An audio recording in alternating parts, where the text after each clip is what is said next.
Picture this. You're walking the fog-choked streets of Victorian London. You look up at the telegraph wires, completely expecting to hear that familiar, reassuring hum of the Empire's commerce. But instead, you hear this terrifying rhythmic clicking, a pulse. It's the sound of a dark fire moving through copper and iron, claiming the entire city, not by armies or force, but by an unstoppable mechanical will. Welcome to today's Explainer, where we are diving deep into a truly grimdark fable of technological corruption. To really wrap our heads around the sheer terror of this mechanical sovereign, we're actually going to use the philosopher Fich's dialectic. So we'll be looking at this through the lens of a clash between a thesis, an antithesis, and the mind-bending synthesis that follows. Even the absolute ice may choose to warm a single hand. Man, just let that haunting quote hang in the air for a second. This isn't just our standard tale of conquest, It's this terrifying collision of absolute, unyielding iron with quiet, human vulnerability. And that dialectic structure we just mentioned, that's going to guide us right through the heart of this unthinkable confrontation. Okay, let's dive right into part one. Thesis, the mechanical god. So our thesis starts with this incredibly terrifying, overwhelming force known as Sir Brain. But the crazy thing is, his mechanical godhood actually started with a deeply human act. He shed his Victorian gentleman identity, all his social titles, his entire history, dropping them like a heavy pack. By consuming this forbidden serum, he totally replaced external social morality with a singular, entirely self-willed I. He basically swapped out the fading sun of the British Empire for his own internal golden abundance. He bypassed the laws of men, and now he's seeking to bypass the laws of nature itself, stepping into absolute, unshakable internal sovereignty. But here's the catch with absolute internal sovereignty. It always demands to be made external, right? Brain becomes the vector for mechanical plague. Now, to the 19th century mind, this is utterly blasphemous. This isn't a biological virus, it's a technological infection fueled by what the text actually called dark fire. Brain literally becomes a cloud charged with lightning. He injects his own private, sovereign will directly into London's sensory network, completely scrambling our telegraph wires. He's effectively enforcing his singular rhythm onto the external world. It's this incredibly potent, living metaphor for total control. And this brilliantly illustrates how methodical the erasure of our world really is. I mean, think about it. He sheds his humanity, becomes this literal conduit of lightning, hijacks the communications of a whole empire, and, probably most chillingly of all, he leaves behind these pulsating iron seeds. These tiny gears carry a ghost memory of his rhythm. So even when Sir Brain isn't physically standing right there, these seeds ensure his mechanical pulse just keeps synchronizing with and corrupting larger systems. He is actively reshaping the world into a solitary ticking clock. Which brings us to part two. Antithesis, the sovereign will. You know the old saying about an unstoppable force meeting an immovable object? Well, every unstoppable thesis has to meet its match. Here, we're shifting gears to adopt the viewpoint of a woman named Alara.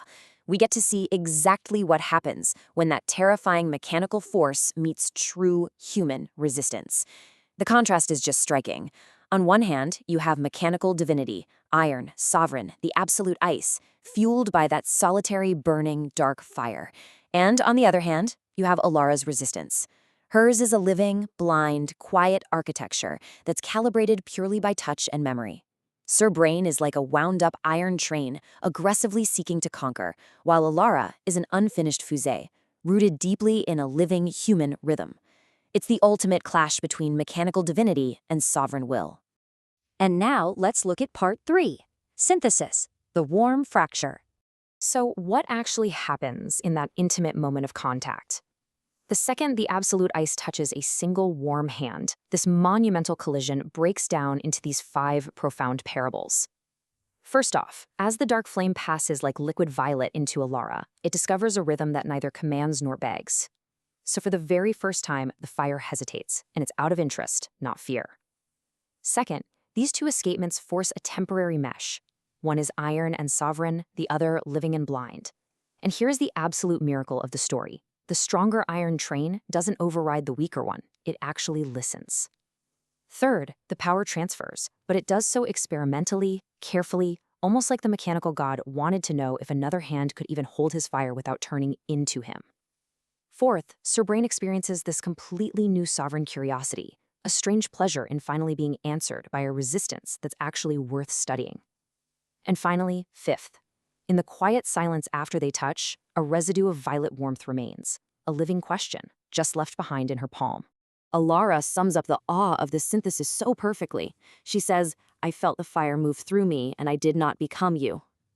Imagine being a terrified witness to this mechanical apocalypse and realizing that a human woman just existed, totally uncorrupted, right alongside this god. It's a stunning revelation. Her independent will refuses to kneel in slavery, but it also refuses to rise up and dethrone him. And this complete failure to assimilate her, it actually alters the protagonist's internal logic. It creates this warm fracture within his absolute ice. For a being defined by solitary burning, discovering a hand he can neither freeze nor burn changes the very nature of his sovereignty. Let's move to part 4 and see how this builds, the Clockwork Exodus. Okay, this is where it gets totally wild. Brain's power actually shatters the century itself. If we trace this timeline, he goes from shedding his identity in our 19th century, and he literally travels backward in time. He leaps to 16th century Geneva. And actually, here's a fascinating twist of real-world history for you. Geneva at that time had just enacted strict Calvinist laws banning the wearing of jewelry. This inadvertently forced an entire city of master jewelers to pivot their skills, which ended up forging the world's greatest watchmaking industry. It was the perfect mechanical womb. So by planting a violet-glowing spring into a 1500s gutter, Brain infects the timeline at its very mechanical root. His entire goal is to predestine a future era where the gears of history eventually and inevitably grind the world to an absolute halt. But despite his temporal dominance and despite his plague seeds being scattered all across the centuries, Alar leaves us with a final, powerful warning. Even as the world grinds toward his frozen future, she notes that one small wheel has been allowed to consider a different tooth profile. Because he paused to touch Alar's hand, and because he allowed that temporary mesh where his iron train listened to her living one, the escapement he thought he had perfectly finished, it's already being rewritten. That warm fracture is already fundamentally altering the machinery of history. Which brings us to the really profound living metaphor at the heart of this whole fable. The terrifying technological overreach of the mechanical god wasn't ultimately undone by some bigger, better weapon, but by the quiet architecture of a single unyielding human connection. So as we wrap up this explainer, I want to leave you with a thought to consider in your own life. Look at your own timeline. Has the escapement of your own history already been rewritten by the hands you've chosen to hold? Keep asking those living questions in the face of the machinery, and I'll see you in our next explainer.